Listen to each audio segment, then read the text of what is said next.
Hi, I'm 𝘄𝘄𝘄𝗃. Today we're talking about some of Flipro's favourite projects.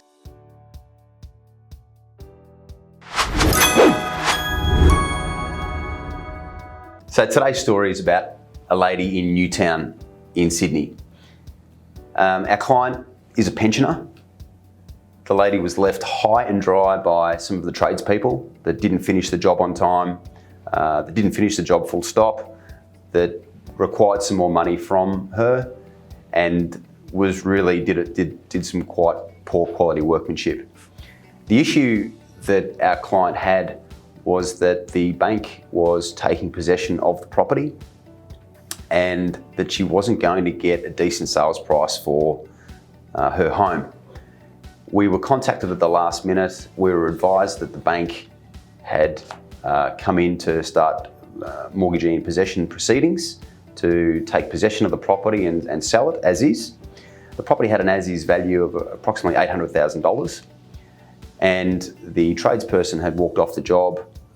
They'd already been paid some money from the client, and it was quite a dire straits for our client. She was really not in a good way mentally, and it was one of those things that we came in, we made sure the arrears were fixed up with the bank, we helped negotiate that situation. We got the right trades on board. We made sure that the right agent was appointed to get the best price for the property. And we sold the property for over $1 million within a 60-day turnaround to finish works, which included painting works, landscaping, kitchen and bathroom works. You know, it wasn't a big project. I think maybe overall the budget, including some arrears for the bank, was around the $50,000 mark. But we managed to add over $150,000 worth of value within a 60-day time period for the client that was in a bit of trouble. Overall, you know, we provided a terrific solution for our client, who is a pensioner and is not really, I'm not going to say shunned, but is not looked upon favourably by the banks and the larger institutions.